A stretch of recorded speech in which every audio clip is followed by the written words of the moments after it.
Good afternoon, everyone. It's a Monday edition of On Cue. As always, I'm your host, Rich Quinones. Hope everyone is having a wonderful Sports Monday on this September 29, 2025. Hope you had a good sports weekend as well. And as we like to dub it, as we like to call it on a Monday, it's just not a Monday edition of On Cue. It is a Lunes Manolo Mentiroso Man Up Monday, where basically we're going to call out all the BS that transpired over the weekend from some of your takes. Not mine, by the way. Fascinating weekend for me, especially with the picks, which we will get into in a moment.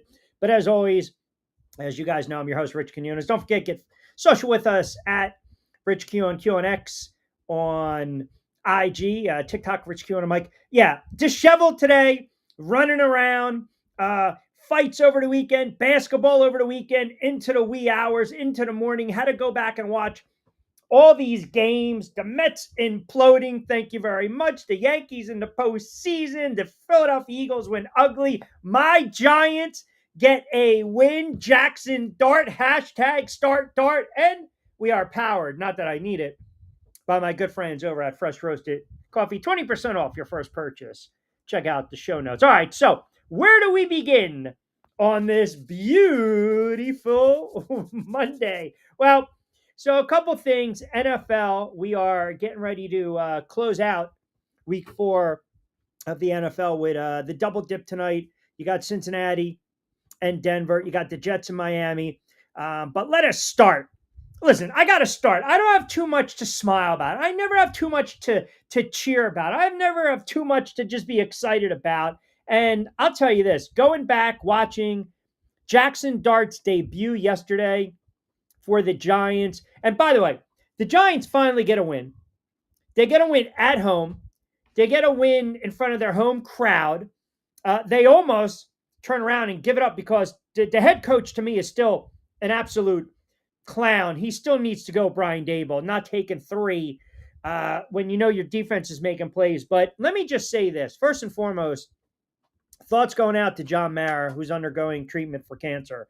I know I've been critical of John Mara, but at the end of the day, he's, he's a human, right? I mean, that's just thoughts and prayers go out to him. And I'm glad the Giants were able to get a win yesterday. But let me say this. We talk about these teams in the NFL, these young teams in the NFL, and you saw on display yesterday why I said over and over and over to start Jaxson Dart. Did the kid light the world on fire? No, absolutely not. He didn't.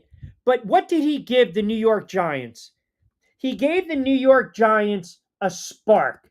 He gave the New York Giants some juice. He gave the fan base something to smile about. He gave the fans something to say, oh my goodness, look what we might have here going forward. And that's all you can ask. I mean, listen, this kid takes the ball and they go 80-something odd yards to open up the game with a rookie quarterback at home, and he scores a rushing touchdown.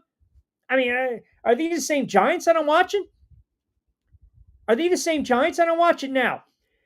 The afternoon was tampered because of the injury to Malik Neighbors tearing his ACL, which I'll get into in a moment because I have a list of all the injuries that have occurred in that house of horrors, MetLife Stadium. Get rid of friggin' turf, please. Tear it up. Give me grass, will you?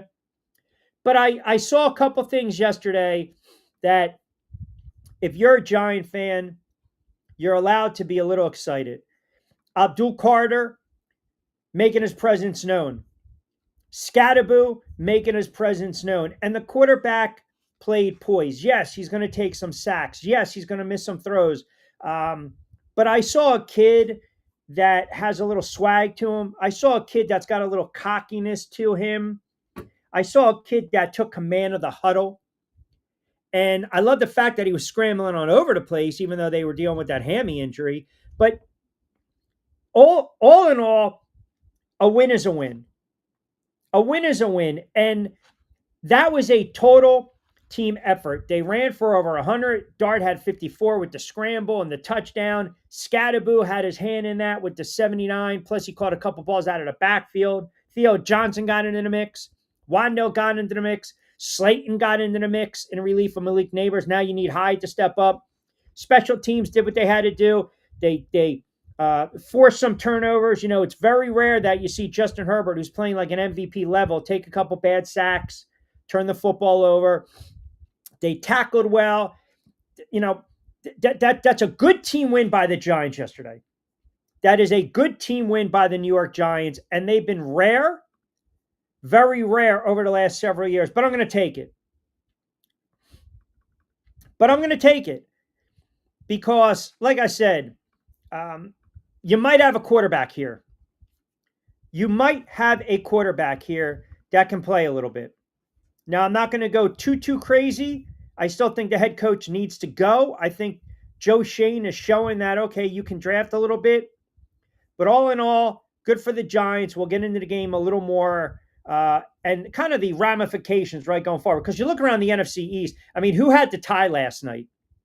Who had the tie last night between the Dallas Cowboys and the Packers? I mean, what the hell's going on with the clock, the operator in that stadium? I mean, the Packers can score. Dallas can score. Dallas can't stop anyone. So who had 40-40 on the bingo card? And then you had the Philadelphia Eagles winning ugly. I still believe there's something wrong with this offense. It's perplexing to me how they don't get the ball to Devontae Smith and A.J. Brown, but a win is a win. A win is a win. And once again, they had a block party in Tampa Bay, and you also saw bad Baker yesterday. You saw some quarterbacks who we will be giving a substantial amount of credit to. Let's be honest now. Let's be honest, right? We were given a lot of credit to some of these quarterbacks. And on Friday's show, and I don't need to man up on this because I was 100% correct. You guys need to man up on some of your nonsense. And by the way, you don't need to thank me. And I'm waiting for Bronco fan 76, Michael, to chime in. You don't need to thank me when I literally told you guys, go with Detroit special teams and defense to score a touchdown. But that's okay. Don't worry about it. That's okay. We're good. So what I saw yesterday, bad Baker, bad Daniel Jones. Quarterbacks that we were praising regress, right? And in a bad spot. We basically knew the Rams were going to be tough defensively against the Colts. And then yesterday in that Eagles game, I mean, you're up 18. There's absolutely no reason Tampa Bay should have life and the ball late, making things interesting, right? And then, of course, Baker Mayfield throws that ill-advised pick in the red zone. I mean, you just can't have that if you're Baker Mayfield. You just can't. For all the great plays that Mayfield makes, running around, using his legs, showing his toughness, picking up yardage on third, on fourth down, you can ill-advise. That is a bad pick. And here's the other thing. You get the fake tush push. You get a little razzle-dazzle. You get another special teams play by the Philadelphia Eagles. And just like that, they're 4-0. Just like that, they're 4-0. Quarter of a way in the season. Buffalo wasn't easy. So if you put your mortgage on Buffalo yesterday, sorry about that. Because if you tuned in to Friday's show, the madman said, hey, you know what? Put your mortgage, your life savings on Buffalo and the points. Wait for him to man up in a moment. But Buffalo's 4-0. The Philadelphia Eagles are 4-0. Pittsburgh got a win in Dublin. They're 3-1. Indianapolis coming back down to life a little bit. The Chargers coming back down to life a little bit. Kansas City waking up. And Baltimore might be cooked. And then the 49ers, now we're going to get into, do you stick with Jones? Should you have not gone to Purdy? Tough loss, bad loss by the 49ers. They are 3-1. Things are starting to get pretty interesting in the National Football League. They're starting to get pretty interesting. So let me man up on a couple things first and foremost. The Kansas City Chiefs are slightly cooked. They're marinating. They're not officially cooked. I'm going to man up. I'm going to take my lumps from Chiefs Kingdom. I'm going to do that on a Monday because that's what we do. I'm going to do that. That was a very impressive win over the Baltimore Ravens. Now, you guys tell me, I think it speaks more of what's going on with the Baltimore Ravens, and now Lamar is banged up. What else is new? But I would be very, very alarmed if I was a Baltimore Ravens fan. I would be extremely alarmed if I was a Baltimore Ravens fan because they're not playing the part. They don't look the part right now. They don't. They really don't. I did not see Kansas City laying the wood on the Baltimore Ravens like that. I did not see Kansas City putting up 37 friggin' points. I did not see Kansas City absolutely dominating. You know, Patrick Mahomes, right? We start to say he's getting a little older, a little longer in the tooth. And what does he do? What does he do? 25 to 37 for what? 274 touchdowns. But I will say this, if you listen to Friday's show, I will say this because you guys are so quick to point out my misses. I told you Kansas City was going to be able to run the football. I said that. I flat out said this could be the week where some of these guys get off, which they did, and they should be able to throw the ball against Baltimore because the question was Baltimore's defense, even though I like the Ravens on the road because I thought they were going to be able to run it, and I thought Lamar Jackson was going to have that Lamar Jackson game. And again, folks, can we talk about Derrick Henry for a moment? Derrick Henry, Saquon, what's going on? What's going on? Are we preserving these guys? Are we holding them? Derrick Henry had a $169 against a $178, whatever it was, against Buffalo, 23, 50, 43. So I have major concerns right now with the Baltimore Ravens. Major concerns. I think Indianapolis took a little bit of a step back. I think the bloom is off the rose with Daniel Jones. That's going to happen. We'll see how they respond. I'll give it up to Vince's Jags in a moment. Quietly, 3-1. Here we go, right? The Lions bounce back. By the way, it's time to bench Flacco. Enough. The Panthers, I missed on them big time. I thought the Panthers, we had them money line. I told you don't take the Saints. We also had the Titans. So not a good, from that standpoint, I did, on Tropical Bets Ahora, I did hit Chelsea, by the way, against, I'm sorry, Brighton over Chelsea. That was a good soccer pick. Okay. So, the picks, some of the takes, but that's what we do on a Monday. We man up. Right? That's what we do. We got to take, and we got to give, and we got to get back. Don't forget, get social with me on X and IG at Rich Q on Q, TikTok, Rich Q on the mic. Let me hear what you goofballs have to say. A lot of football today. And oh, by the way, I mean, imagine, if you're a baseball fan, if you're a Mets fan, and the first 2 months of the season, you're probably thinking to yourself, oh man, it's going to be a hell of a season, right?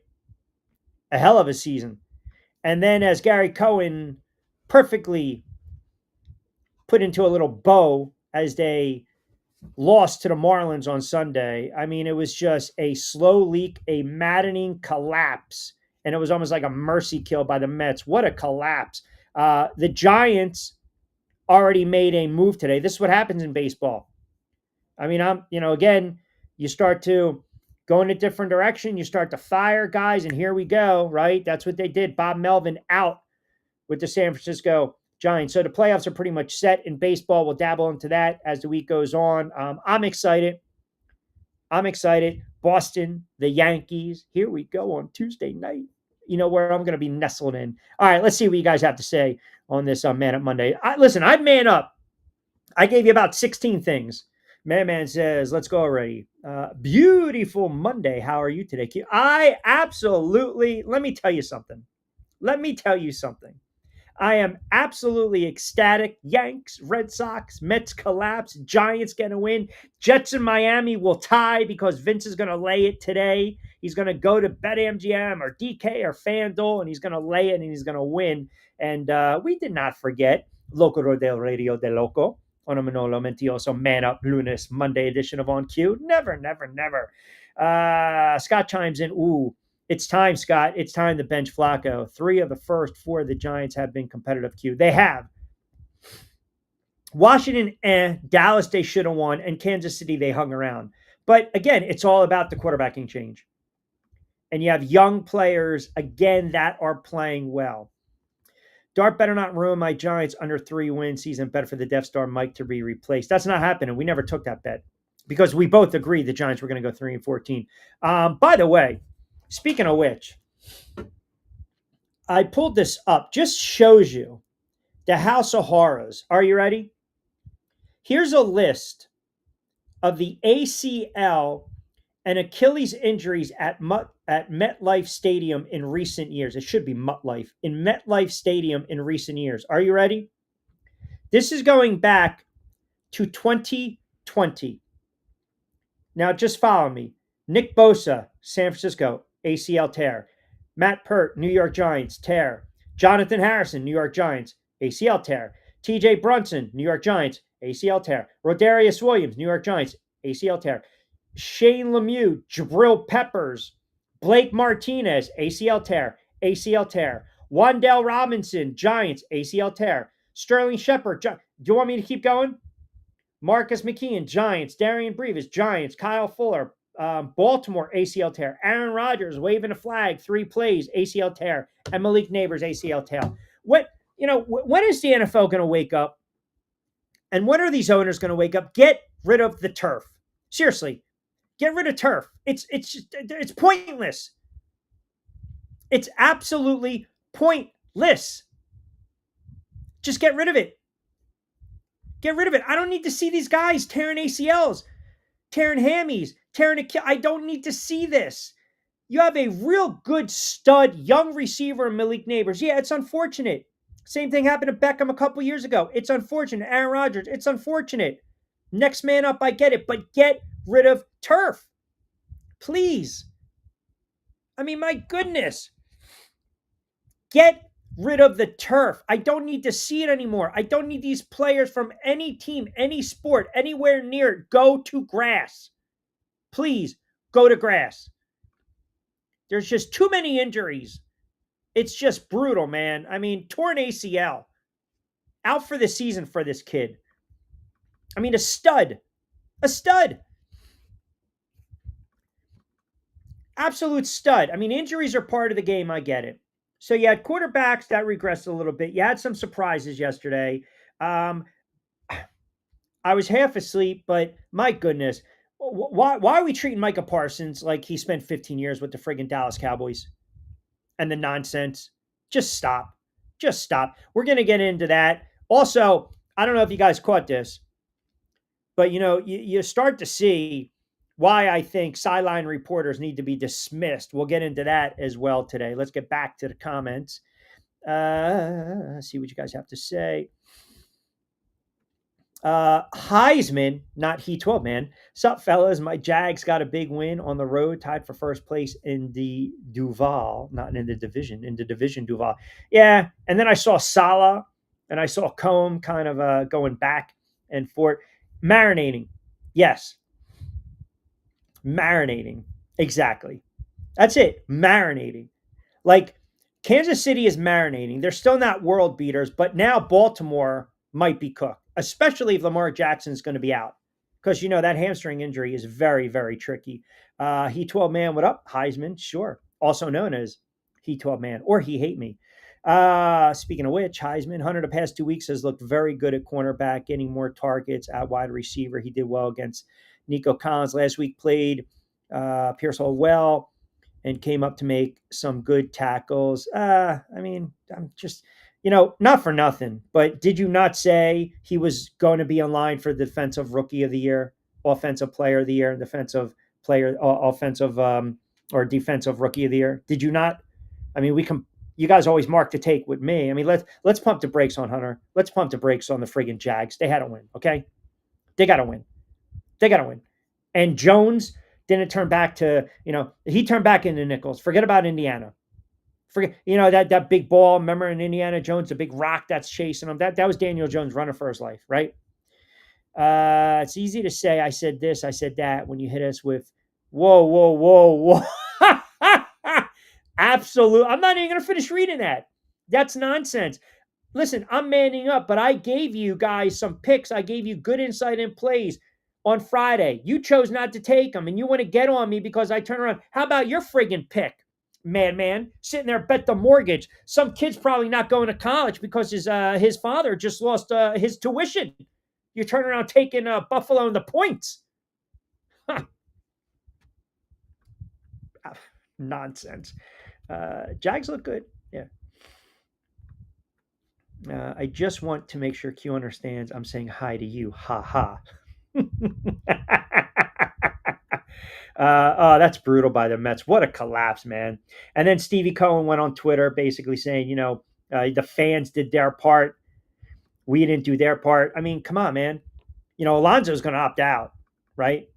That's just, that's bad, man. That's bad. Eagle Scout chimes in. Q. AJ Brown was targeted 9 times this game, but I think he has an issue with the same thing we talk about play calling costs. His route concept was not good today at all.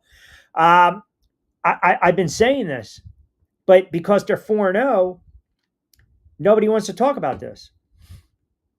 They're 4-0, but there's something going on with that Eagles offense, right? I mean, Saquon's been shut down a little bit. Hurts has been shut down a little bit. Brown and Devontae Smith have been shut down. So we can sit there and we can talk all we want about them being 4-0. And hey, smoke and mirrors, you're winning ugly. That's fine. But you also have to wonder when that offense is going to start to remedy itself, when it's going to get back to what we're accustomed to or what the Eagles fans are accustomed to, if that makes sense, right? That's all I'm saying. Thanks, Scott. Been trying to tell Q since the preseason the Jags will be a factor down the stretch. It's a product of a bad division. I mean, Indiana, Daniel Jones reverted back to nickels. Come on, right? I guess I'm going to man up again. What is this, 7? So I went back and I checked my notes, just to let you guys know that we're not BSing here. But I also did say take the Titans on the money line. So just saying. Which you guys would have called the Green Bay Dallas. Yeah, and I think we're all going to waste one tonight on the Jets and Miami. Are we not? I thought that was the play tonight. We all decided as a group, a couple shekels, a little bit of coin on the Jets and Miami to end on a tie. What is that called? That 40-40, it's called something like a Scrooge or whatever it is on the score. It's only happened like X amount of times. I think it's the highest scoring tie over the past 40 or 50 something years, right?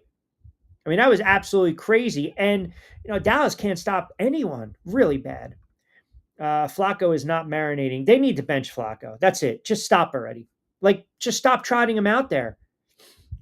I told you guys this yesterday or on Friday. With some of these vets, some of these quarterbacks, the way they play, grab the defense or the special teams to make a play. And listen, if you listen to me, you put some money in the pocket with Detroit. Flacco stinks. I mean, honestly, he stinks. Why is he still out there? At this point, either go to Sanders or go to Gabriel. Because I've had enough of Joe Flacco. I've had enough. The Joe Flacco experiment is done. It's done. Make a change now. Right? You benched him. The offense struggles. The offense stinks. You lose a couple wide receivers. The team's going nowhere. Now is the perfect time to see exactly what you have. Even though Shador's sitting there and Rex Ryan is killing him, talking about I can be a starter in the league. Dude, shut up until you get some reps. But I want to see the kid play. And then you got Gabriel. The Joe Flacco experiment, done. Done. Absolutely done. Actually, Dallas Green Bay game scared me away from Tua tonight.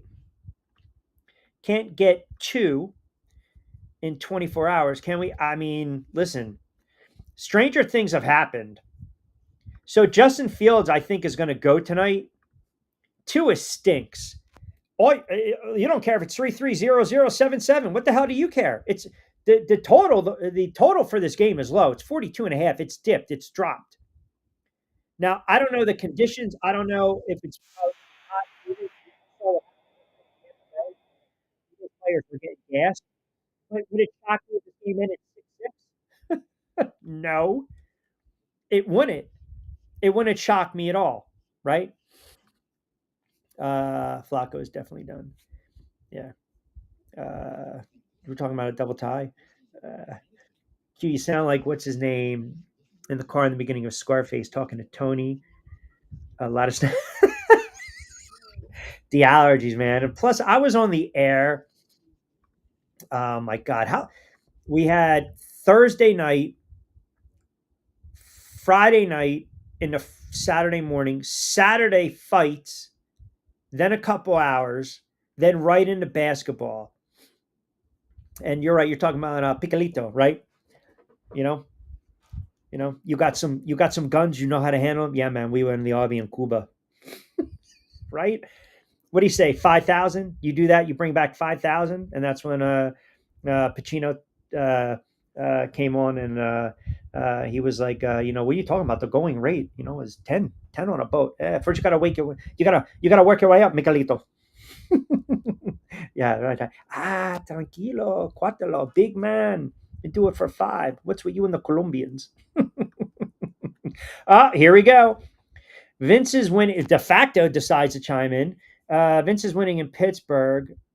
Jack's standing on business. Give the Steelers credit. Minnesota stinks without, quarterback, right? I mean, that's just a debate. Carson Wentz looks good. Yeah, stop. Carson Wentz is horrible. Just stop. But Steelers are 3-1. De facto, didn't Q say A-Rod and the Steelers were cooked before there was a single snap in the NFL football? That's why they play the games. I did. They're 3-1. I'm not going to not man up, but I'm also not going to backtrack. I refuse to do that. I leave that for the others. I leave that for the lot lizards. I don't do that kind of crap.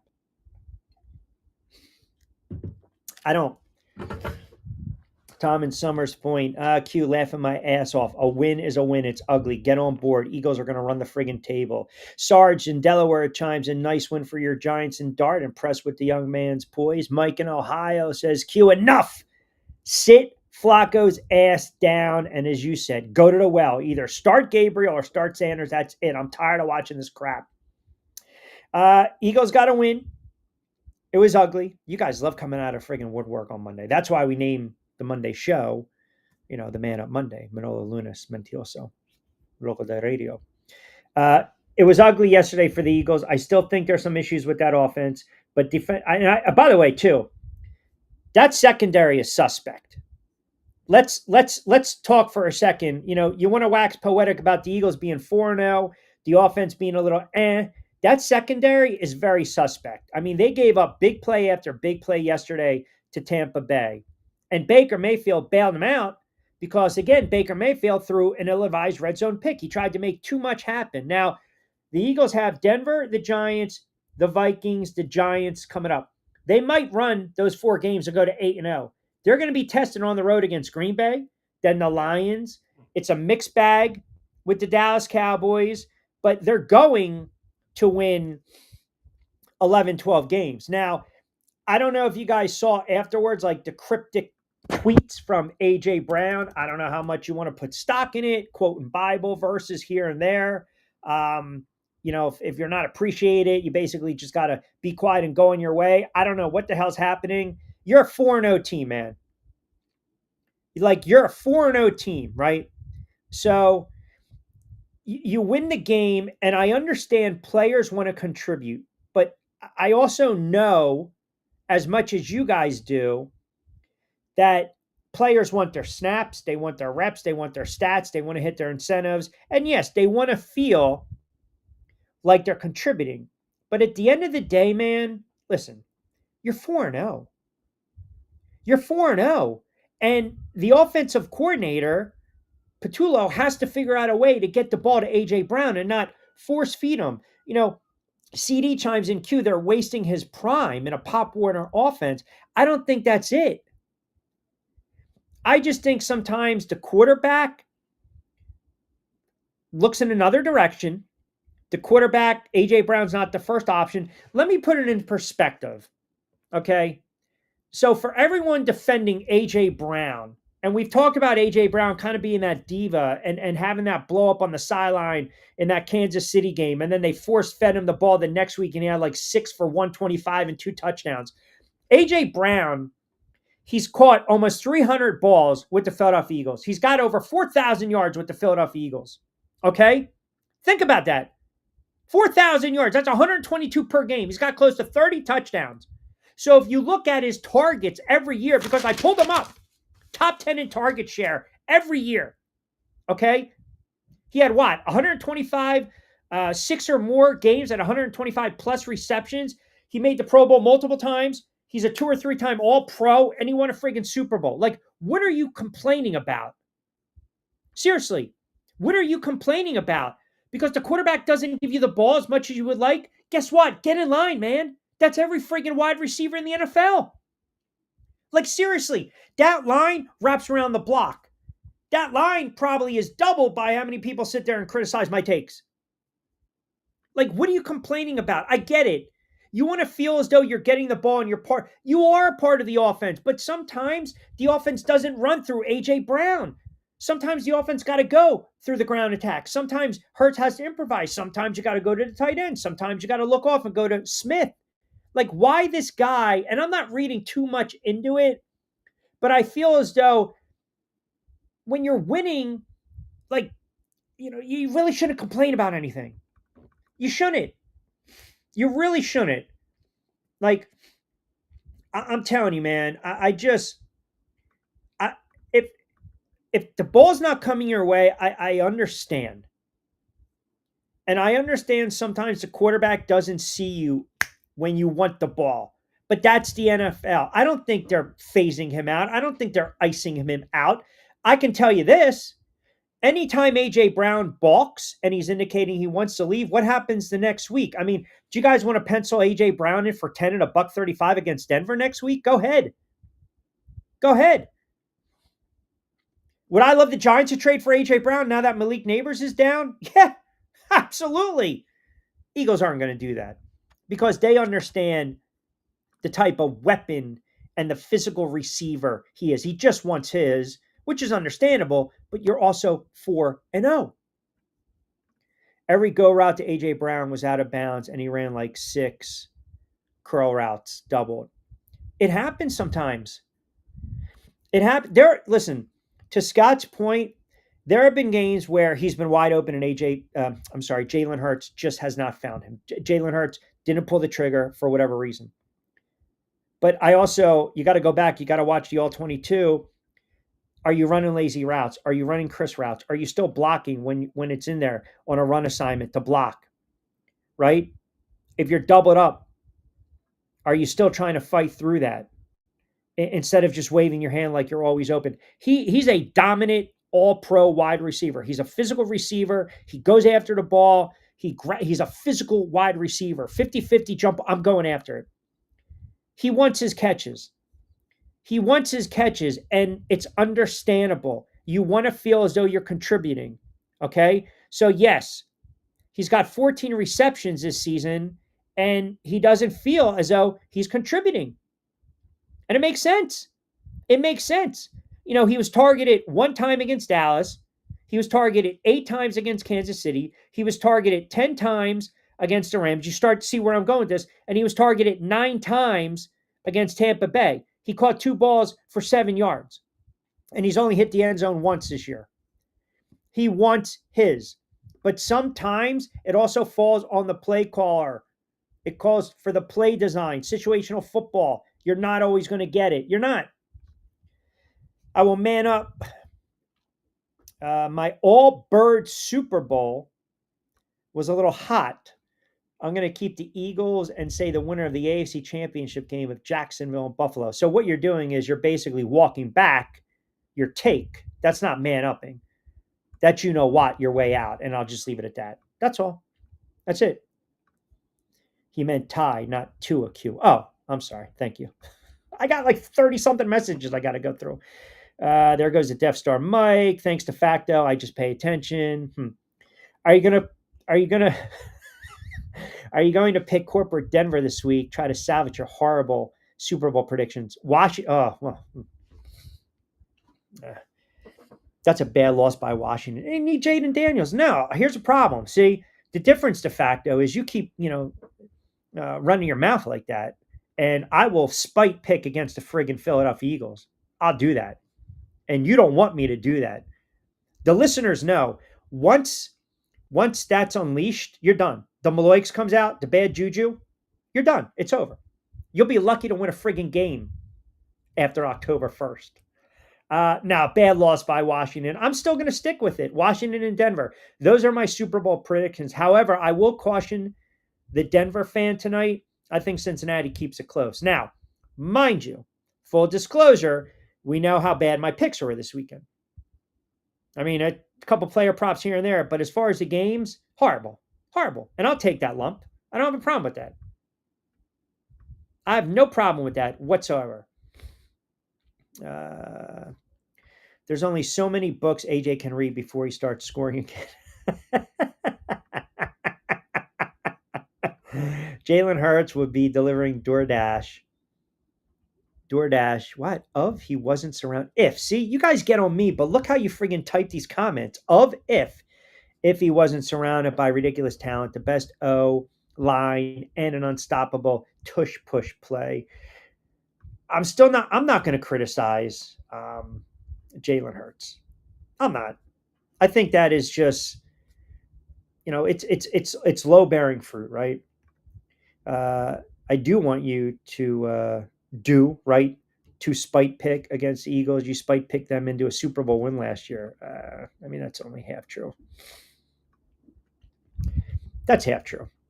I don't think the Eagles, look, are they going to win their 12, 13 games? They are. Can the Lions beat the Eagles? Can Green Bay beat the Eagles? I'll tell you the team that I believe right now is built to beat Philadelphia. That's the team that they beat last weekend, and they shouldn't have. That's the Rams.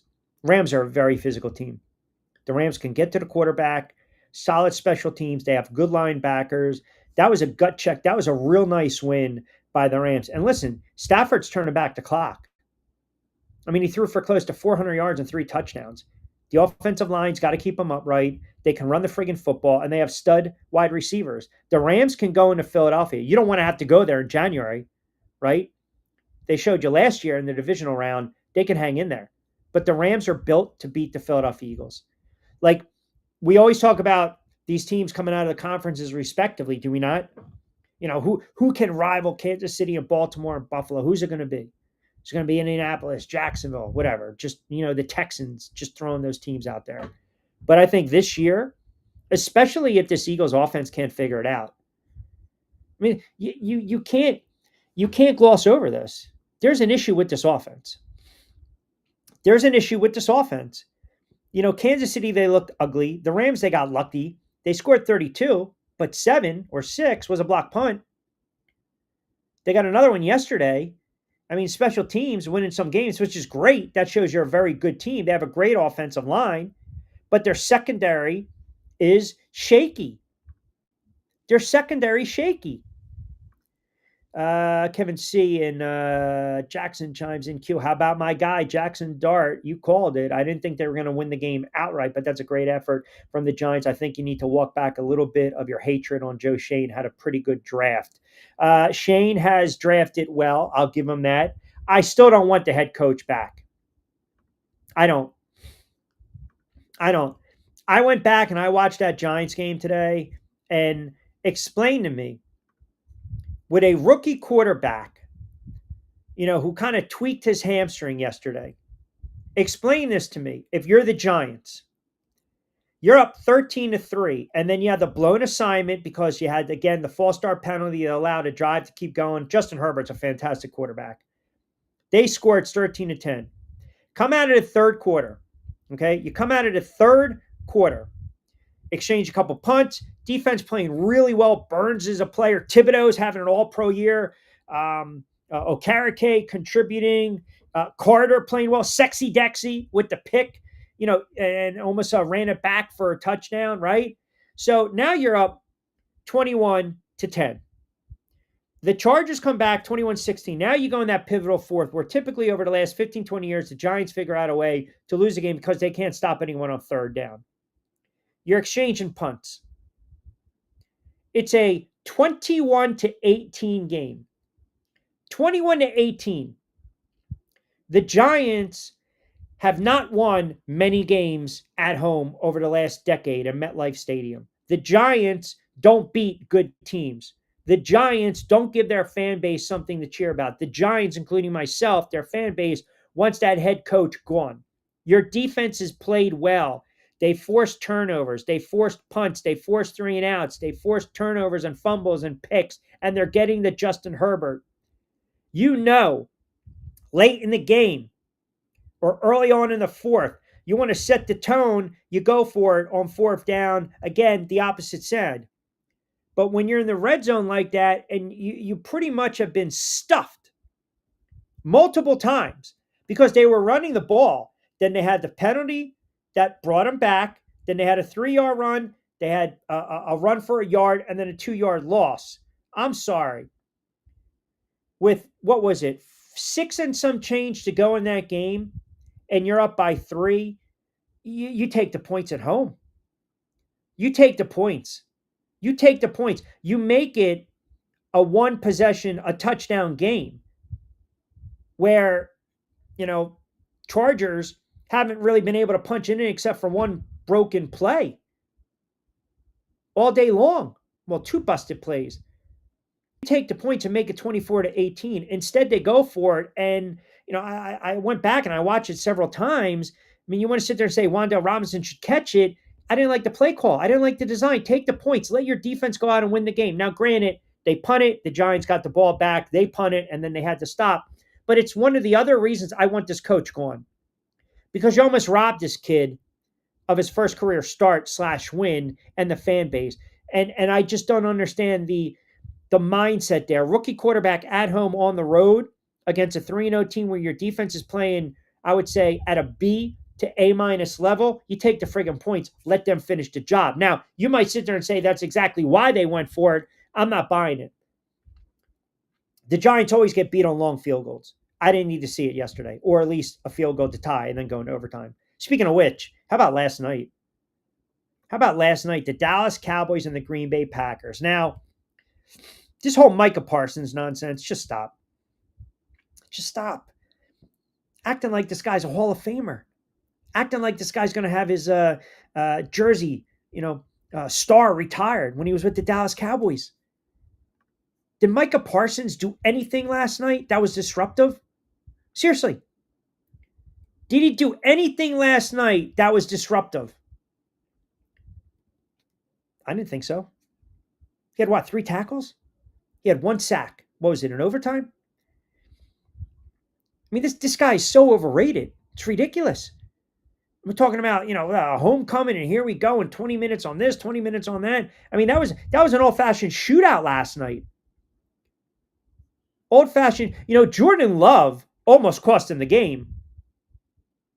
If it wasn't for the clock operator. I mean, what are you doing, man? You sail that ball out of bounds. I mean, just get so lucky with 1 second to go. I mean, that ball, you get rid of it. You get 1 second to go, and McManus kicks that 34-year-old. The clock hit 0, right?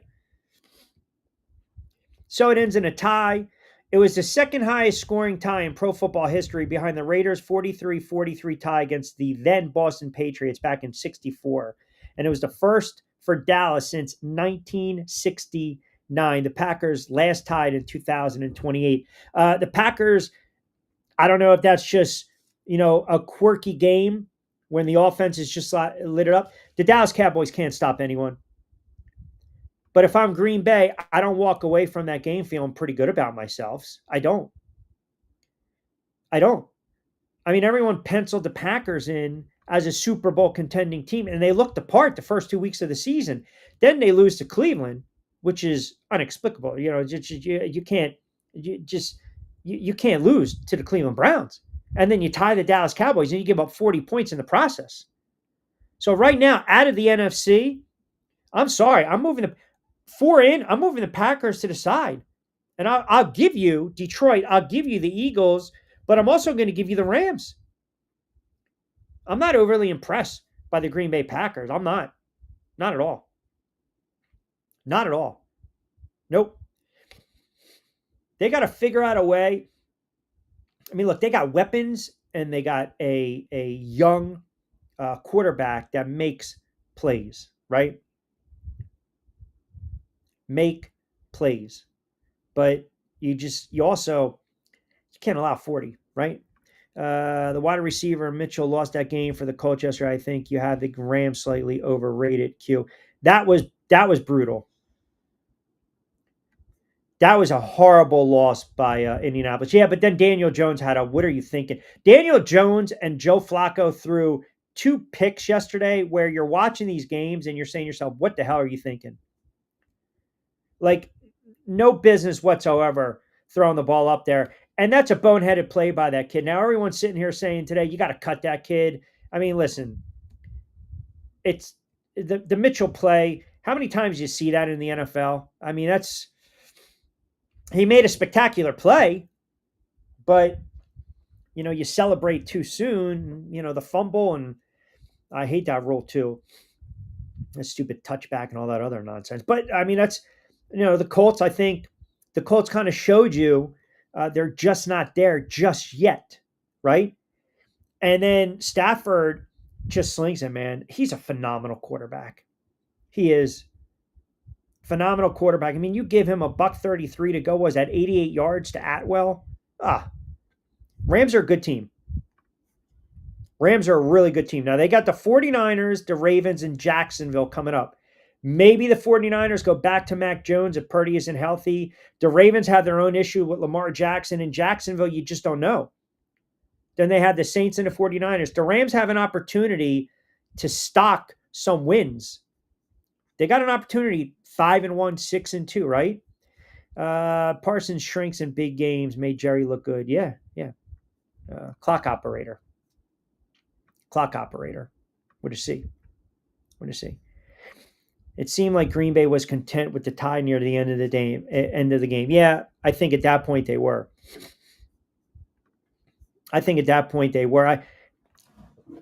Again, I was in and out, full disclosure. So I didn't really, I just had to go back, and you can get tidbits of the game, right? 20-minute clips here and there. I would say that's a game where you're up early in that game. That's a 13-2 game. And I understand it's a long way to go, but then you blink and Dallas scores 2 touchdowns in 40-something odd seconds. Packers punt, Dallas scores, Packers fumble, Dallas scores, and now Dallas is leading 16-13. And sure, Green Bay came back and they took the lead several times in that game, but also defensively, you have to make a stop late. You have to. That's a 34-30 game with a $1:45 to go. And as much as we sit and we get on Dak Prescott, the run defense of the Packers, I mean, you get a 19-yard pass, and then you get a 30-yard pass, and Pickens makes a play. And you relinquish the lead. And then, of course, you exchange the field goals and then overtime, and that's where the tie sits. I thought over the weekend, I will tell you right now, Seattle starts things off on Thursday night. Arizona's coming back down to earth.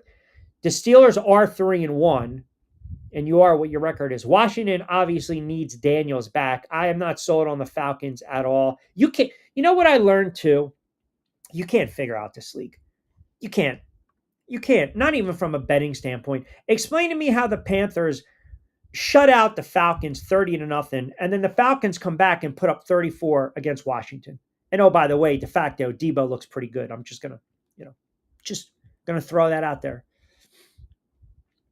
And then the Saints, who are 0-4, actually played well against Buffalo. And then, of course, Josh Allen makes a Josh Allen play. Wide receivers make plays. Running backs make plays. And there you go, 31-19. The Lions, I think, are legit. I think the Lions are a legit team coming out of the NFC. My Panthers are in trouble. Man, I'll tell you. So I was tuning in. I like to go like with XM. You get different stations in different markets. And they are, you almost get the sense they have some serious buyer's remorse here with Bryce Young. Some serious buyer's remorse. I mean, look, his numbers yesterday, they were, I don't even want to say efficient. Their defense has some issues. Now, maybe this speaks a little more to the Patriots and their offense and their young playmakers, putting up 42. But Carolina's in trouble. I thought Carolina was going to take that next step this season. They haven't. Obviously, the Giants, Jaxson Dart. I thought he played well. I like the kid Scatterbill. I like the tight end Johnson. I love their defense. Their defense is going to keep them in games. I don't know how many games they're going to win this year, but this is, again, the reason I told you Jaxson Dart plays once they solidify the offensive line. Andrew Thomas comes back, Jaxson Dart plays. So for everyone that was killing me, you can't start Dart. You can't start Dart. Yeah, you can. You can. You don't want your season to slip away. You want to make something of your season. If the Giants win 3 or 4 games and Jaxson Dart looks like he can play a little bit, I still don't believe Brian Dable should keep his job, but it almost strengthens his case to go to Mara and Tisch. See, this is my guy. And you saw him. He was fired up afterwards. He was fired up. Same thing Daboll did when they beat Tennessee and they went for 2. He did the same thing with Daniel Jones. That's my guy, my guy. Now, you inherit it. I get it. But Jaxson Dart is your guy. Let's see if the kid can play a little bit. But I was very happy with that win for the Giants yesterday. Obviously, the Eagles over Tampa Bay. The Texans. Are the Titans? Here's a question for you guys. Are the Titans going to go winless? They've got Arizona, the Raiders, the Patriots, the Colts, the Chargers, the Texans, Seattle, Jacksonville, at Cleveland, San Fran, the Chiefs, the Saints, and Jacksonville. Are the Titans going to go winless? I mean, they weren't competitive week 1. They weren't competitive week 2. They weren't competitive yesterday. They weren't competitive against the Colts. Cam Ward, you start to see that the losing is starting to weigh on Cam Ward. And his offensive line is not helping him out. The kid's been sacked 17 times. The kid's not accustomed to losing. They might go winless. Maybe Green Bay being a not ready Detroit and an old Commanders. Nah. I'm not over evaluating them. I said I don't think Green Bay. The Lions. I believe I wouldn't want to play the Lions in Detroit. I wouldn't. I just, their weapons. They got speed. They're going to be aggressive. Now they got a full arsenal on defense, and you're starting to see a little bit. Campbell is who he is. The Eagles can beat the Lions in Philadelphia, but I don't know if they. Mano a mano, if they played the Rams 10 times the Rams and Eagles played in Philly, I think the Rams would win at least 3 or 4. And in the playoffs, you only need to win 1. Q and ending in a tie, didn't give any closure on the weak ass drama. No, it was so bad last night. Right? It was so bad. Losing your mind over Green Bay after week 2. No, I said they were good. And they lost to Cleveland. Yeah, but okay, hold on. The Saints last year were 2-0. The Rams are good. You guys are going to give me the credit for the Rams. San Fran was 3-0. They should have stuck with Mac Jones. Yeah, I get it. You overreact. That's what we do week to week. Hence, Kansas City is not fully cooked. They're marinating. But I'm going to say it. 5:21 on a Monday. Ravens are cooked. They're done. They're done. They're done. They're done. That offense, they got major issues, man. And that defense can't stop anyone. Anyone. Their defense is horrible. Their defense might be as worse or as bad, maybe worse than the Dallas Cowboys. And that's saying a lot. Rams are good. Stafford has missed time the past 2 seasons, has injury concerns this year. Don't think you can count on him down the stretch to be available. I think he's going to be okay. I know everyone was talking about the back. Got the cortisone shots. Here you go. Hey, all they want to do is get in. I'll take my chances with Matthew Stafford in the playoffs. I will. I'll take my shot. I'll take my chances with him. They got a good defense, and they can run the friggin' football, and they got playmakers, man. They got playmakers. Yeah, he's 37. Yes, he's getting a little older. I get it. Now, they've done a good job, pass protection thus far through 4 games. But I like the way the Rams are built. Here's the other reason I think the Rams can go in Philly and beat the Eagles. Last year, they could have beat them in the snow, and they certainly should have beat them this season in the regular season last weekend. Special teams, we get it, but I don't believe they're intimidated. Like physically, the physicality, they can match up with the Philadelphia Eagles. They can. That's what I'm looking for. Man on man in the trenches, they can match up with the Eagles. I'm not going to sit here and say they can beat them every single time, but I would feel more confident if you said pick your spot. Rams on the road against the Eagles or Detroit on the road against the Eagles in January. I would actually take the Rams. I would lean towards her. And by the way, that's also because I trust Stafford more than I also trust Jared Goff. Okay. You're going to man up Q when I said it was get right game for Atlanta against the command. My God, I mean, what am I going to spend an hour, 2 hours manning up? All right, fine. You said it was a get right game. That's fine. Well, but I don't understand. None of you goofballs have manned up about anything. Nothing. Nothing. Do you want me to go to the tape? Do you want me to go to the Mark tape? My goodness. I believe Bryce Young and the Panthers were another one. I mean, Jesus, God, get it all out. My God, get it out on a Monday. Why not? Go ahead. Yes, Panthers were one of my preseason picks to make the playoffs. Arizona as well. Denver to the Super Bowl. Washington to the Super Bowl. Yep, Carolina turning the page. Yeah, go ahead. By the way, great job. Back your play this weekend. Almost close to 3,000 downloads. Excellent job by you guys. I mean, I don't know if I'm making people money with back your play because I'm kind of carrying over those picks. Not bad, though. In a week, I'll take that. Buzzsprout, Spotify, Amazon, Apple Podcasts, wherever you get them. Q. Cam Ward seems to be doing worse each game, and it's weird. Not sure if it's Callahan or is he just not that guy. So a buddy and I, we both kind of lean towards Cam Ward not being that guy in the offseason.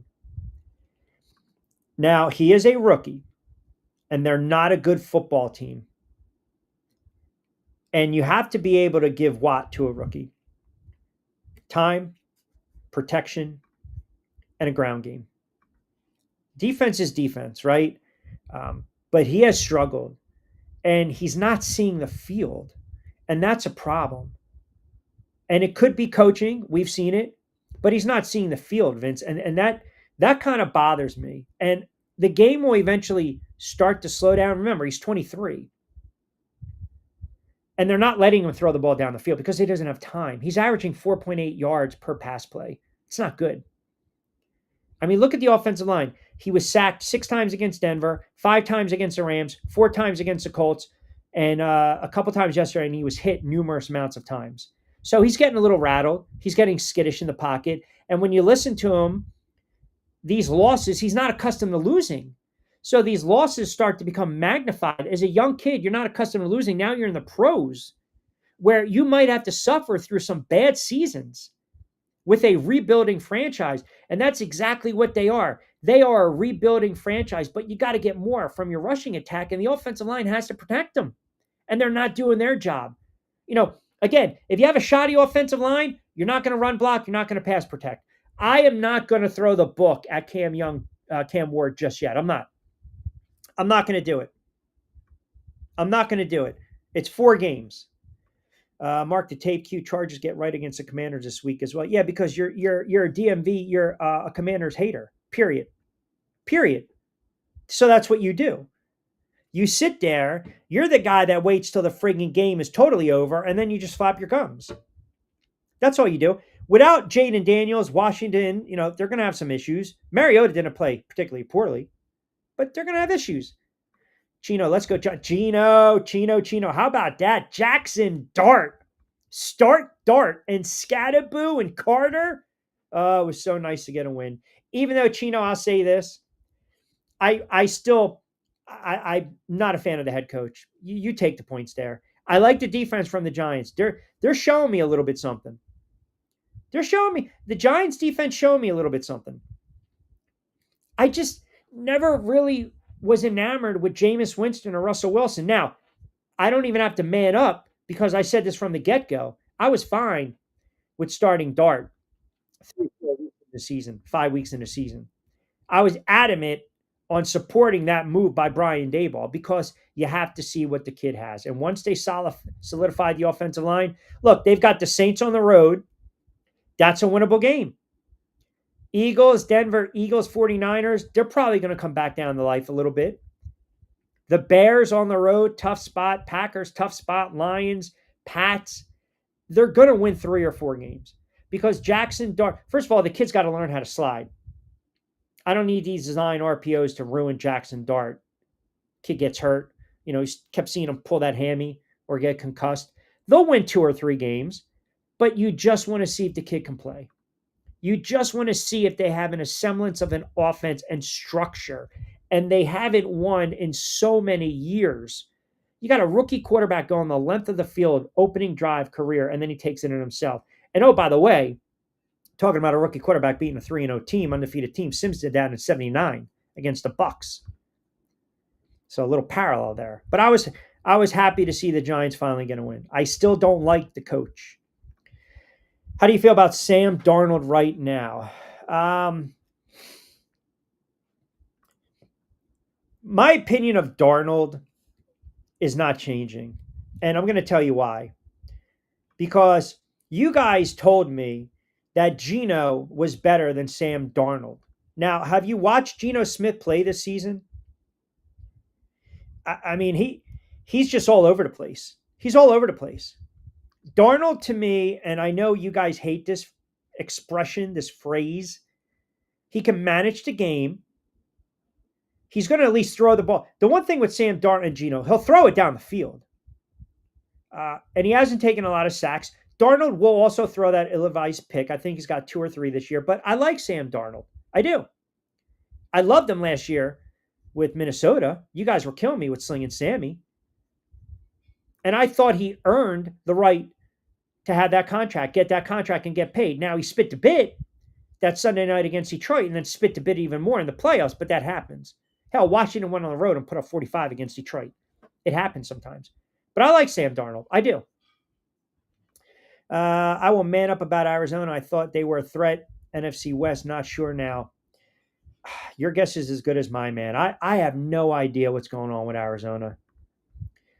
You know, Marvin Harrison Jr., catch the friggin' ball, will you? My God, 2-2.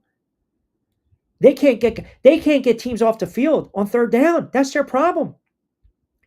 Now, if Arizona loses to the Titans, you might as well just pack it up. They got the Titans this week. And I'll tell you right now, look ahead line. That game, Arizona should be at least a 7-point favorite. Arizona is a 9.5-point favorite against the Titans. So if you guys had any stones, see if you play the Titans on a money line, right? Heisman, or as I like to say, he 12 man, chimes in. I will man up. Hold on. Let me lower this. I will man up and say Travis Hunter, he won't win from you here on offense and defense. There you go. Nice stretch. Man still hasn't man up, but you know, that's just who he is. I still think Cam Ward will be a great quarterback. Titans are more of a mess than the slip submitted by the bunker this weekend. Ooh.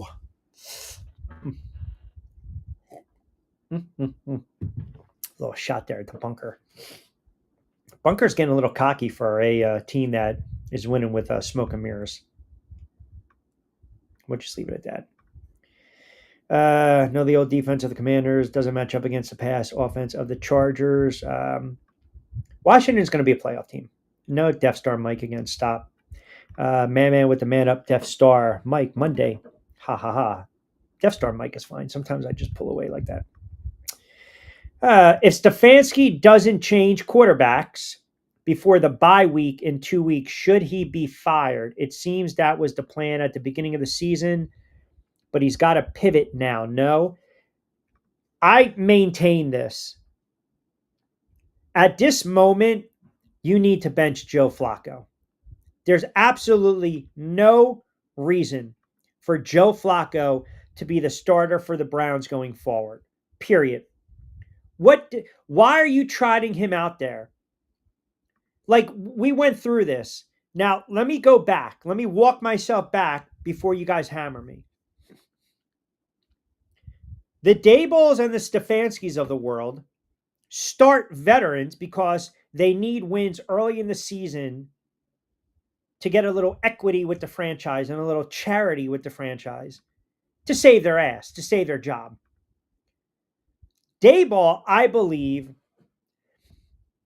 my theory on Dayball going to Dart, as much as Dayball says it was his call, my belief was there was pressure on Dayball from within.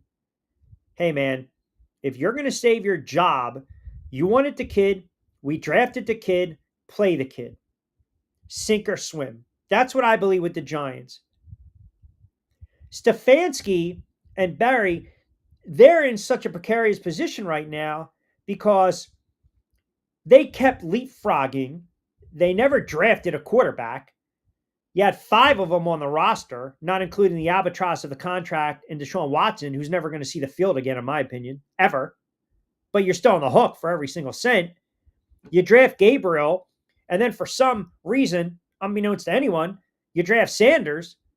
You draft these too late. You cannot win football games with Joe Flacco. I'm not going to sit here and suggest that the Browns can win football games with Gabriel or Sanders, but I'll bet you this. If you listen to Cleveland radio, they're probably screaming right now. Grasso and the boys are probably screaming, sit Flacco and start the kid. Give the fan base something to feel good about. And that's where you're at. You're 4 or 5 weeks in the season. Teams like the Giants, teams like Cleveland, they want to see what they have in a young quarterback. Low risk, high reward. What if you start doing it and you win a couple games and the defense is rejuvenated, right? What if you start Sanders and he shows you something and you want to trade one of these quarterbacks in the offseason and get value for him? Or you think you might have a franchise quarterback for the next 5, 6, 7, 8 years. But at this point, if you're the Browns, now you're not going to do it this weekend because they play in London. I mean, that would just be maddening. I would be shocked if he turned around and he because you're losing time, practice because you got to travel. So I would be shocked if he turned around and benched Flacco. And they also are looking at this game where, well, Minnesota has an issue with their backup quarterback in Carson Wentz too. So maybe they feel that's a winnable game, which worries me if I'm a Browns fan, because now at 2-3, you're not going to start a rookie on the road against a divisional rival in Pittsburgh. So now you're 5 weeks into the season. Now, if Flacco struggles against Minnesota and he struggles against Pittsburgh, Cleveland has Miami. That's your perfect spot to start one of these guys. That's my read. Mike in Cleveland chimes in. Q, 100% couldn't agree with you more. I would actually start one of the young kids this weekend. But that's my read on Cleveland to answer Vince's question or comment. That's my read.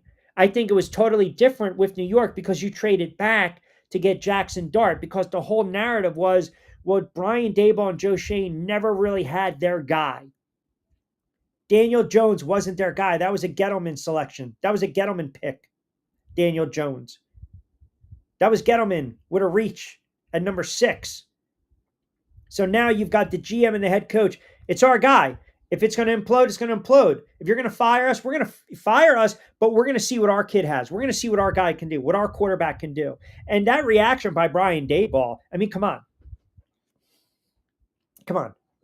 He knows. He knows Jaxson Dart saved his ass for at least 1 week. And he has a little charity. If they win again, then there's buzz. But if the moment that you start Jaxson Dart, and I'm so happy they did 4 weeks in a season, because you're not going to go back to Jameis or Russell. This kid's not getting benched. You, in essence, have a whole season to work with him. And if you don't see progressions, if Daboll can't make it work, then he should be out of a job. Now, my opinion on the side, which means nothing, I still believe he's not the right head coach. But at least he's got an opportunity to work with this kid. Now, that scares me a little, because aside from Allen, which is an aberration, look what happened with Daniel Jones. And Daniel Jones goes to another team, another system, another OC, another head coach, playing well. Aside from yesterday, okay, that happens from time to time. But if you're the Browns, I just can't imagine, again, make the change. Make the change. Agree, Vince, this is stupid now. Browns need to change. Maybe we can have a Dartmouth. Something. Everyone loves the young quarterback. Everyone clamors for the backup. Everyone.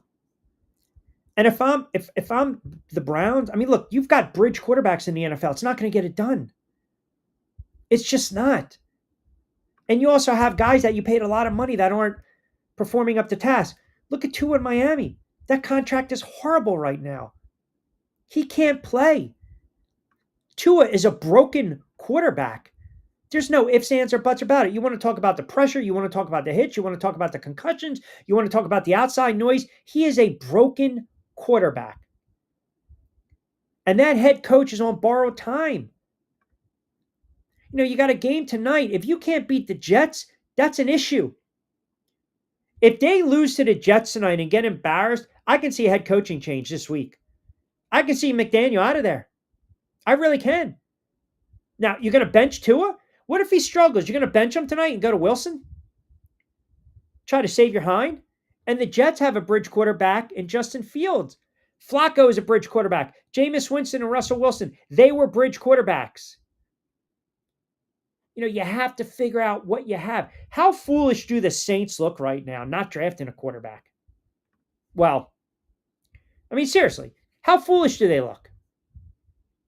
How foolish do they look? You think that kid's going to get on the field? Tyler Show, the kid from Louisville? I mean, that was a horrible draft pick, even though it was second round. You should have went out and got a quarterback. Again, a bridge, and then draft a kid. And then if it doesn't work out, you bench him. You bench the bridge because it's a bridge. It's a short-term fix in the NFL. That's all it is. Bunker Boy's on upset alert next week. I don't think the Broncos beat Philly. Where's that game? Is that game in Philadelphia? That game is in Philly. Denver better worry about Cincinnati tonight. That's all I'm going to say. All depends on Bo Nix. That's right. Q, the eyes don't lie. Flacco just can't help us anymore. Bring him in. Gabriel or Sanders struggles and the game is close. But go youth. It's now, eventually they're going to have to play the bet. Yeah, you have to. But see, here's the thing though.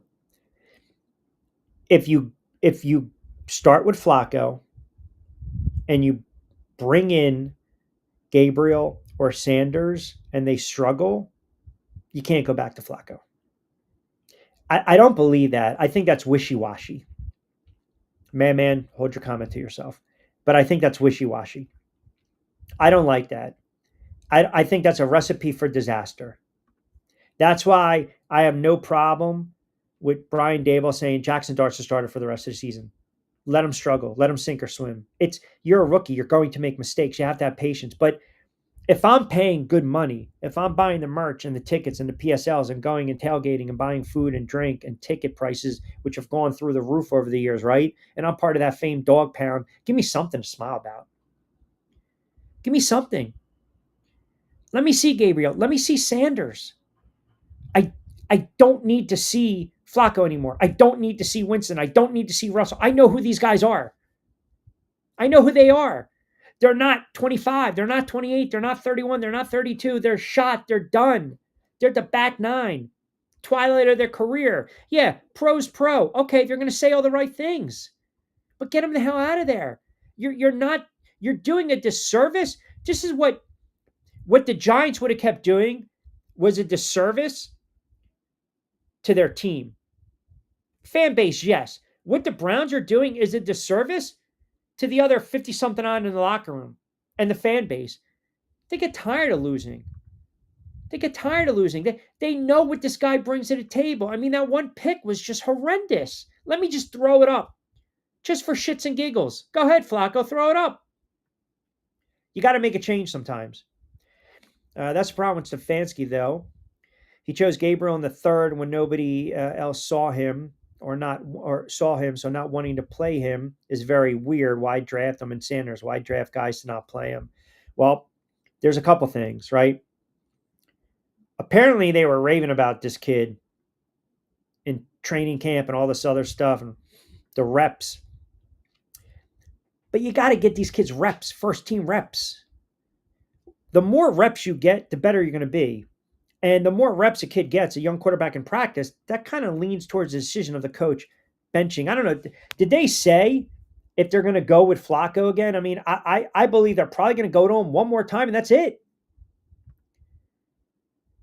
But when you're losing games, I mean, you don't think right now they're having the same conversation in Miami with Tua and benching the quarterback? I mean, hell, Burrow goes down. You got Browning. He can't play. McCarthy goes down. You got Wentz. He stinks. He can't play. Quarterbacking in the league is just, you got 5 or 6 guys that can play at a high level. Maybe 6, 7. Everyone else is average. Are they not? The quarterbacking play in the NFL stinks. They want to hang around and say, it's elevated to the point, man. Look at these guys, man. It's rarefied air. Mahomes, Allen, Jackson, right? Daniels, Hurts. Who am I missing? Burrow. But you lose Burrow. Jackson's banged up. Mahomes was looking a little slow until yesterday. People are criticizing Hurts not throwing the ball down the field. You still got Stafford getting older. Jared Goff can't win the big game. You got 6, 7 guys. Daniels is hurt. Herbert kind of regressed a little bit yesterday, even though I still think he's a hell of a quarterback just for one Sunday. Mayfield made some bad plays. Quarterback can play in the NFL stinks. It's not great. Like everyone wants to say, it's great, it's great, it's great. It's not. You got 6 or 7 guys, and that's it. You think there's a rift between Daves and Joe Shane? After drafting Dart, Shane looked at Daves and said, "You have your guy." When Dart was named the starter, Dave said it was his and only his decision. That's an excellent, excellent thought comment, Chino. I do. I really do. That, yes, the "you have your guy" basically means you wanted him, you got him. You made your bed, now go and lie in it. Go ahead. Show me what you can do. I think now, because of the start by Dart, put that on a shirt, Carter making an impact, Scattaboo making an impact, Joe Shane had a nice draft. He had a nice draft. He did. You have young guys that are contributing. You get the edge rusher Carter, you trade back, you get Dart, you get the kid Alexander, the defensive tackle, you get Scattaboo in the 4th round. I mean, you get guys that are making plays. But I do believe there's a disconnect. And remember, they were a package deal. They were a package item. But I definitely think there's a disconnect. And I'm starting to lean more towards Joe Shane stays and Dayball goes. Now, here's the rub. If Dart plays well and they win some games and they turn their season around to make it competitive and win 3, 4, 5 games, and maybe they play the Eagles tough twice but lose. They play Dallas tough but lose. They beat Washington. They get a divisional win because they never get divisional wins. You got to win your divisional games. There might be this. Dave's has a case to make to get brought back. But because they were both lame ducks walking in the season, the more I take a step back, Chino, I think they retain Joe Shane. And I think Dave's is gone 95%, 85%, 85, 88%. I know I keep moving back to goalposts. But then you get into this, well, now you bring in another head coach, which means what? He's going to want to bring in his own staff, which means another offensive coordinator and another defensive coordinator. But you might be onto something. If they win games, then maybe Mara says, you know what? I'm going to give you 2 years. This is your guy. He can play. Or I'm going to give you a contract extension. Next year, they win 3 or 4. Next year, I better see 7 or 8 wins. Then year number 3, take that jump, and here we go. It's a good point. It's not a bad problem to have, right? A lot of wishy-washy on Atlantic Avenue. A lot of traffic in AC. Atlantic Avenue or Atlantic City? My guess is corporation will talk a whole lot of trash, and come game time, the bunker comms are 5-5. I'm sorry. And come game time, they will conveniently goes silent. The Bunkers comms are 5 times 5. The Bunkers comms are not always on. Come on, stop. That's ridiculous. Friggin' Bunker boys wait until like the clock strikes, triple zeros. Then they come out of the woodwork. You should broadcast live during the game and moderate our trash talking. I saw somebody yesterday. Explain to me how the hell they did this. This guy, it was Costco screenshot this to me when I was half asleep. This guy that owes a lot of people a lot of money in Philly, like a lot of media guys. He was broadcasting the Eagles game on X, apparently. It's a screenshot Costco sent me, and he was actually doing play by play. How are you allowed to do that? Like, do you not get flagged? Doesn't make sense. That doesn't make sense. Zach Wilson is Tua's backup. I don't think McDaniel will ever bench Tua. But the bad quarterback play speaks to what Sanders said in his interview that had the internet all up in arms, but he was right. Here's the problem with Sanders. He hasn't taken a professional snap, so he can't sit there and say, I'm as good as X, Y, and Z, or whatever the hell to paraphrase. At this point, play the kid. Play one of these kids so we can stop talking about the Browns and Stefanski and Joe Flacco. Play one of these kids. Just eventually play one of them. Play one of them. The Bunkers can't even write in full sentences. They are always hiding until the last minute. That's a fair point. It's a fair point. The Bunkers do what we don't like. They run away from the fire. And the other thing is they do run there's a select group of Eagles fans that just love to piss on people's parade, right? I mean, that's what they do. And they also find a way to come out of the woodwork. But I'll say this about the Eagles fan, and this is to all of them. When they lose, they have the thinnest friggin' skin, period. Period. They will chop, chop, chop. They will yap, yap, yap. They will bark, bark, bark. They will talk, talk. But then when they friggin' lose, I don't know. The reception is bad in the friggin' mountains or whatever the hell they are. Their friggin' phones are on friggin' airplane mode. They're friggin', I don't know what the hell. I don't know where they're at. Parks, playing Spanish 21 at the car dealership. I don't know. Johnson rods. I don't know what the hell. Airplane mode. I don't know. Mountain-esque scenery, and the reception's bad. So, Eagle fan, again, you can run. Listen, and that's why I don't even run my mouth. Period. Because eventually, sports are cynical. So, for all the years that you have beaten me down with the Giants, eventually I will have my day. And when that day comes, I will be 1,000 times more ignorant, arrogant. I will be non-stop. But for now, what do we do? We a little woosah, even though it's not a Wednesday. That's what we do. Not a lot of losing over the past 20 games. No. But see, even when the Eagles were, you guys were still running your mouth. But that's what Philly fans do because of the inferiority complex. And that's okay. I'm glad to hear that the reception is going well. Just heard Saints will be without Ruiz against us. Giants. I mean, that's good news for the Giants. High ankle sprain, right? They might place him on the IR. I mean, that's never a good thing. You lose your center with that quarterback. That might be a nice little couple sack day for the Giants. What's the line in that game? Giants and the Saints. The Saints are still favored. Oh, I thought that was actually going to be the game that the Giants would be favored. I wonder if Russell Wilson was starting, if the Giants would have been favored in that game. But now you have a rookie on the road, right, in Jaxson Dart. Here's some look at you guys. By the way, Miami.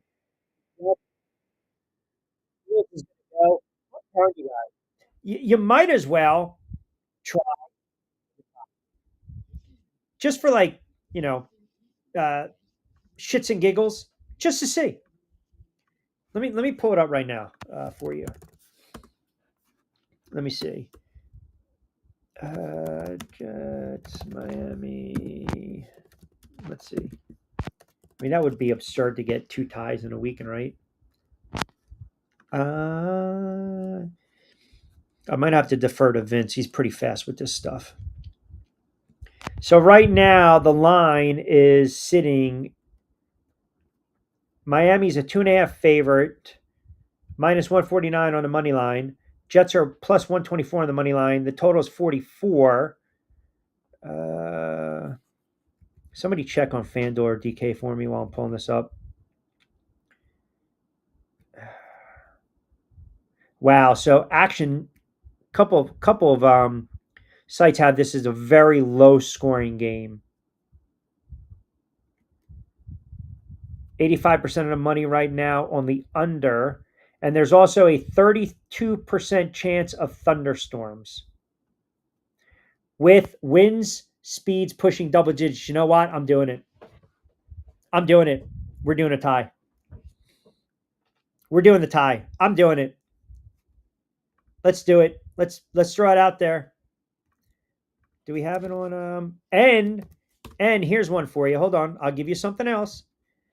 I'll give you something because, I'm a gentleman. I'm a caballero. I'm going to give you this right now. I'm going to pull this up for you. So this is tonight. NFL. I got 2 plays for you. Ready?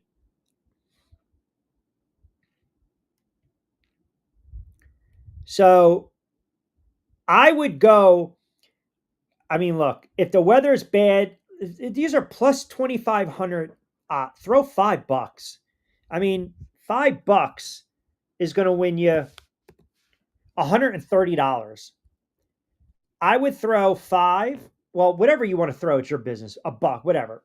I shouldn't say that. Whatever you guys can afford. But I would throw something on Miami Dolphins defense special teams, New York Jets defense special teams, on first TD score, which are plus 2,500. Anytime score is plus 650, okay? Then go to that Denver game. Remember my thought, my theory. When you have some of these backups that are struggling a little bit and that Denver defense, you might get a special teams play. You might get a defensive pick 6. We've seen a lot of them. I would go to Denver.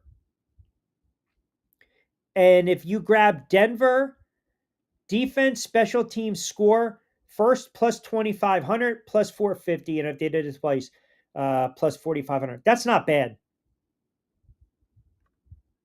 I will man up. I bench Baker for 2 in my fantasy league. I have Guru. Yeah, it only took you an hour and a friggin' half into the show. I'm doing it. I would sprinkle a little something on that. What's Tua's passing yards tonight? Tua's passing yards tonight.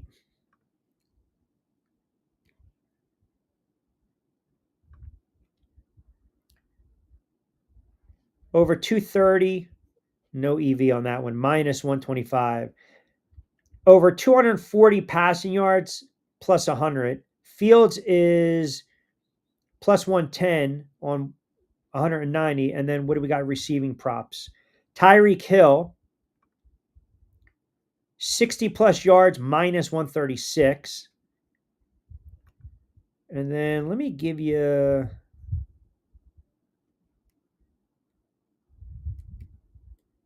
You know what wouldn't it be a bad play? Because I've seen that kid. I think he had one. Let me check real quick before we sign off. Let me pull this up for you guys because I think he had in one game. I think it might have been the Bills game. Did he have that first score? I don't know, but here's a play for you. Ollie Gordon. What's that? Plus 1,500 first TD score. See, the beauty of that is, as you're watching it live, but see, these apps manipulate it so fast because they suspend the odds right away. So you got to be Johnny on the spot.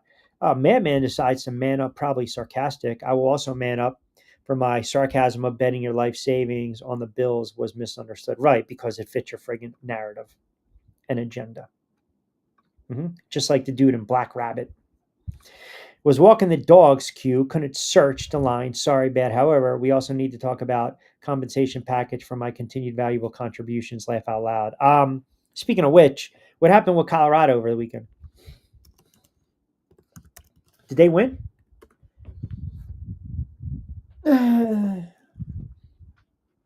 I'll wait. I mean, you want to talk about it for a moment? Want to talk about it, Vince?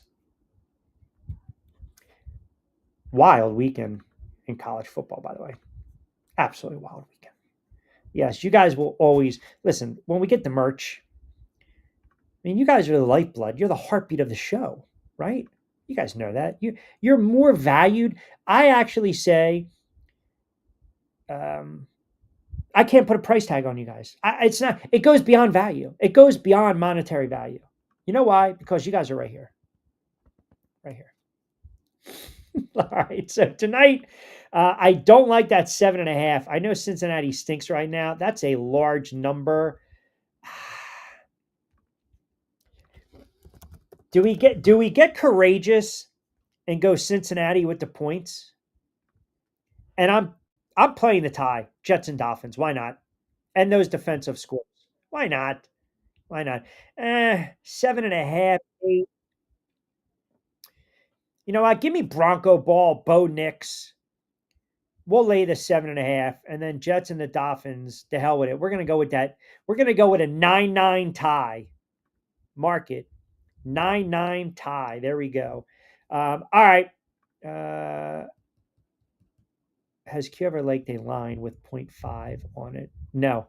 I don't like the hook. You guys already know that.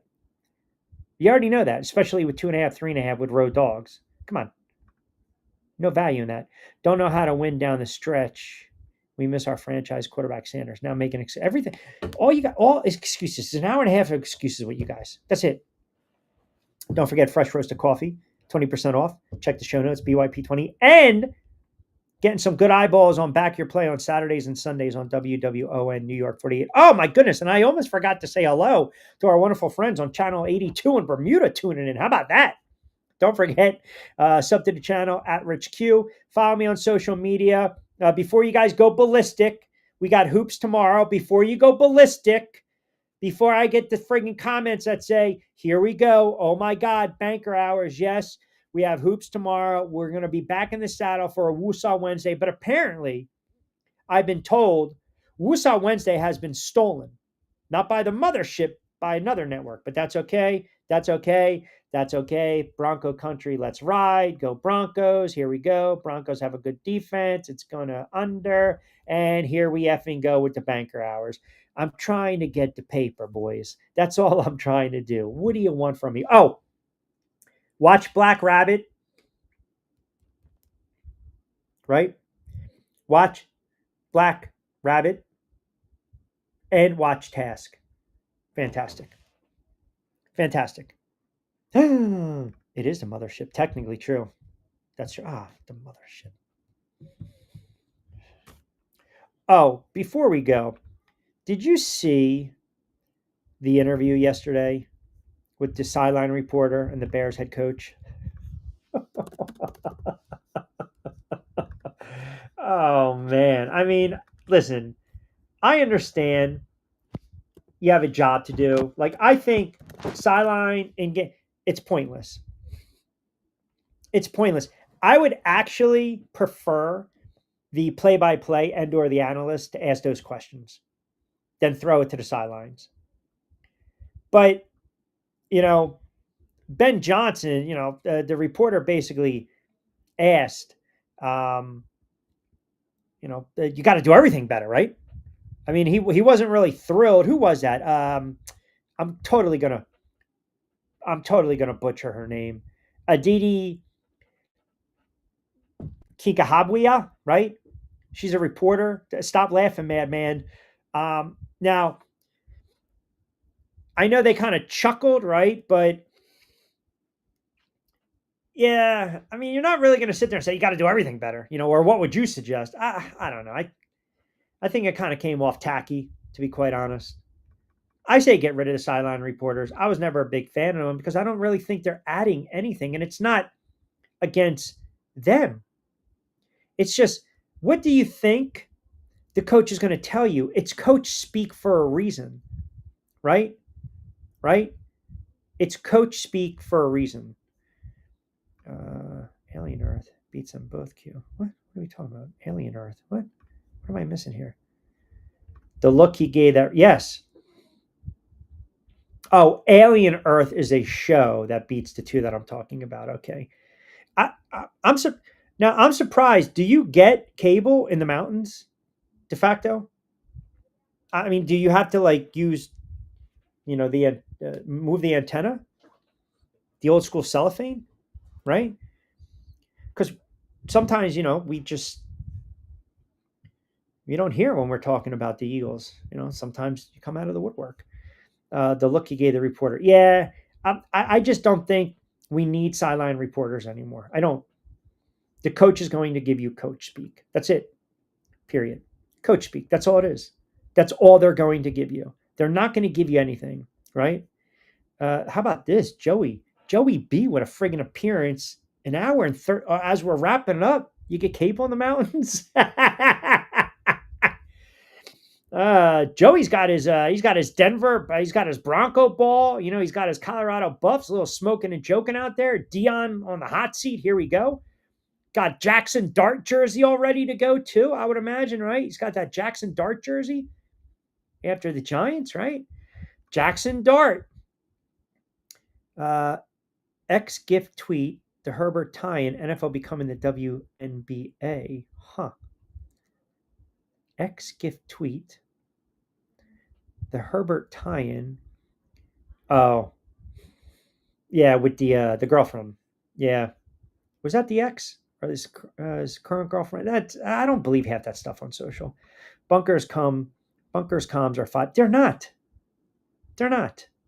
They're not. Headed to Broncos Giants game. Should we tell Joey that the Giants aren't playing Denver tonight? I bet you Joey's probably had a couple layups. And I would venture to guess, come closer. I bet you Joey has probably a little smoke and joke, right? Maybe a little brownie here and there. Maybe an edible. I don't know. Right? In a couple weeks. There we go. There you go. That's okay. Will you man up and get readers or contacts? But first of all, no. I have friggin' 20/20 vision, okay? And I can see your bullshit a mile away, de facto. How about that? First of all, second of all, I can go back and I can read off some of your comments that weren't even freaking grammatically correct. So, and by the way, Sarge and Kevin, yeah, I butchered the reporter's name. What did I call her? Aditi Kwakwanaka?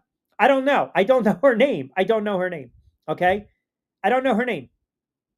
Okay? I don't know her name. And I butcher names. You guys know that. That's what I do. That's my MO.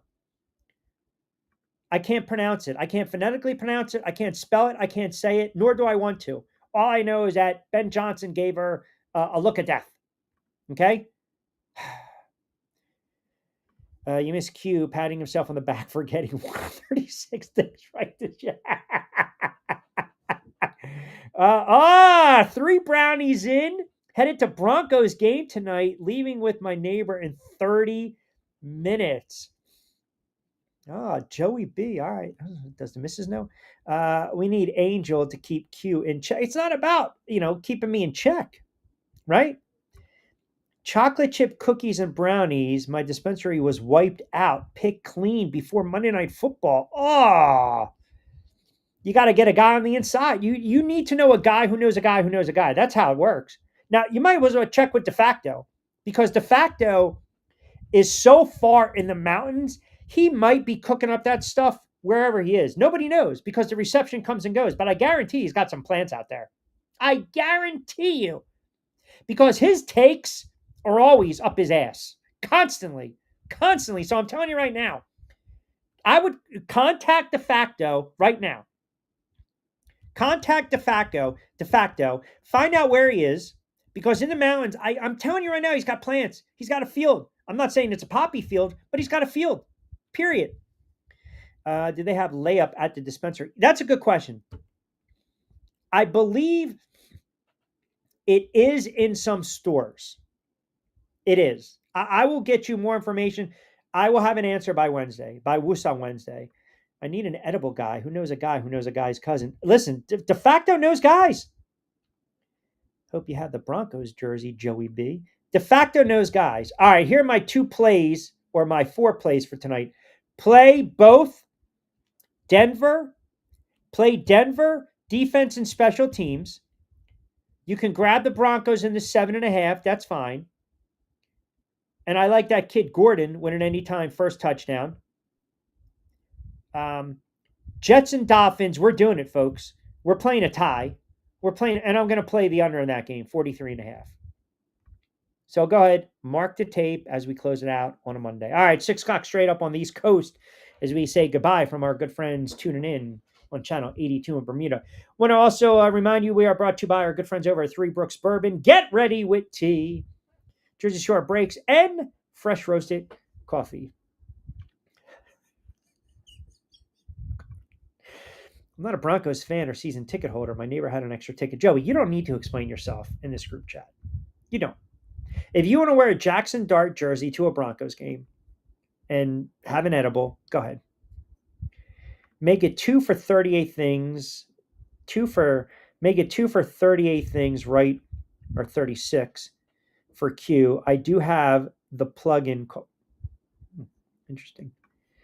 Dion, out in Boulder? Whoa. Is that a question? Because when I said it, everyone kind of, I said, what if he's on the hot seat? Remember Costco, who you guys friggin' rave about and his savings? I mentioned, what if he has a down year? And he said, there's no way in hell Dion's out in Boulder. We'll see. I don't think Deion Sanders. I think Deion Sanders is eyeing up Florida, Miami, Florida State. That's what I think. That's what I think. I really do. And I'm telling you, man, you know, they got some issues on both sides of the ball right now. They don't have their fastball. They don't have that juice. And right, maybe it is talent, transfer portal. I get it, all that kind of stuff. But hey, man. Now, are you going to turn back the clock a little bit, right? With the hoopla, when they beat TCU? They have TCU coming up? We'll see. You don't want to have a losing season after all the hype last year. So, we'll see. Deion loses to BYU. Boulder burning. What? Really? That bad? Guys take your football pretty serious out there, don't you? As we like to say. The prime shtick wearing off quickly in Boulder. Oh, my goodness. Don't let He Hate Me and He 12 Man and Heisman and Vince know that. Don't let Costco know that. Oh, my God. He's going to get nervous. His checks aren't going to friggin' clear. All right, so I gave you the plays, period. You guys have a good sports Monday. Excellent job with the comments, even though I question your sanity for the majority of the show. Just wanted to check one thing. So the Mets did retain Mendoza. Of course they were, and they were going to fire him. And they friggin' made it to the NLCS last year. Come on, that's ridiculous. And lines haven't moved. They're sitting where they're at. So we gave you the plays. Enjoy the double dip Monday Night Football. You got the Jets in Miami, 7:15. Mothership. And then you got Cincy and Denver, 8:15 on ABC. Joey, have fun. Michael, good luck with your Bronco ball. Here we go. And I'll let Madman and Joey continue their conversation regarding playing poker in the Colorado casinos as well. You guys have a wonderful Sports Monday. Woosah Wednesday. We got hoops tomorrow night, but a Woosah Wednesday. We'll be back in the saddle. Costco, Lloyd Vance. It's Lloyd's birthday, so we're going to try to get him on Wednesday. Not his birthday, but we're going to try to get him on Wednesday. Chino, my man, appreciate you, brother. Be well. Stay safe and sound. But we'll be back in the saddle on a Wednesday. Enjoy the football. Pennant races, they're pretty much done. We got baseball postseason. Steve Gardner later on in the week as well. We'll handicap some of these series. We'll talk to you Wednesday at 4-ish. Have a good Monday. Have a better Tuesday. As always, I'm Rich Quinones. Be safe, be sound. Hasta luego, buen día.